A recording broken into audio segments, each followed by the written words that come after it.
নমস্কাৰ সাকসেছ আসাম নামৰ ইউটিউব চেনেলটোলৈ আপোনালোক সকলোকে পুনৰবাৰ স্বাগতম জনাইছো। অসম চৰকাৰৰ চাকৰি পুনৰ ডিস্ট্ৰিক্ট এণ্ড সেশন জাজ কামৰূপ মেট্ৰ' ফালৰ পৰা নতুনকৈ ড্ৰাইভাৰৰ পদ মুকলি কৰিলে। তো এইখন হৈছে অফিচিয়েলি এডভাৰটাইজখন। তো ইয়াতে আপোনালোকে যদি ডেটটো চাই 7 ডিচেম্বৰ 2024 অৰ্থাৎ যোৱাকালি অফিচিয়েল ৱেবছাইটত এই এডভাৰটাইজমেণ্টখন প্ৰকাশ কৰি দিছিল। তো ইয়াতে পোষ্টৰ নামটো যদি চাও ড্ৰাইভাৰ আৰু ইয়াৰ বাবে যেটো দৰমহা তো এইটো ৰাখিছে 15000 আৰু পোষ্টৰ সংখ্যা এটা তো ক্যাটেগৰি আনৰিজাৰ্ভ। ইয়াৰে যেটো আবেদন প্ৰক্ৰিয়া তো হেতু আপোনালোকে 8 ডিসেম্বৰ 2024 অৰ্থাৎ আজিৰে পৰা আপোনালোকে ইয়াৰে আবেদনখিনি কৰিব পাৰিব আৰু লাষ্ট ডেটটো ৰাখিছে 17 ডিসেম্বৰ 2024 আৰু ইয়াৰ বাবে আপোনাক কোৱালিফিকেশনখিনি চাব পাৰে আপোনালোকে ইয়াতে।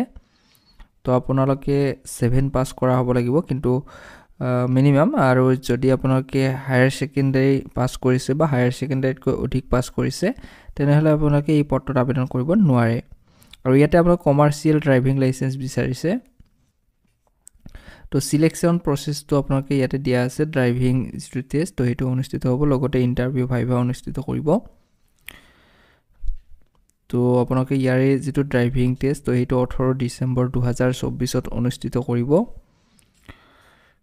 তো যিখিনি বন্ধু বান্ধৱী ইয়াতে ইয়াৰে ইন্টাৰভিউটো বা ড্ৰাইভিং টেষ্টটো দিম বুলি ভাবিছে তেওঁলোকে ফুল এডভাৰটাইজমেণ্টখন এবাৰ অফিচিয়েল ৱেবছাইটত গৈ চেক কৰি চাই ল'ব। তো ভিডিওটো এইখিনিতে সামৰিছো। ধন্যবাদ।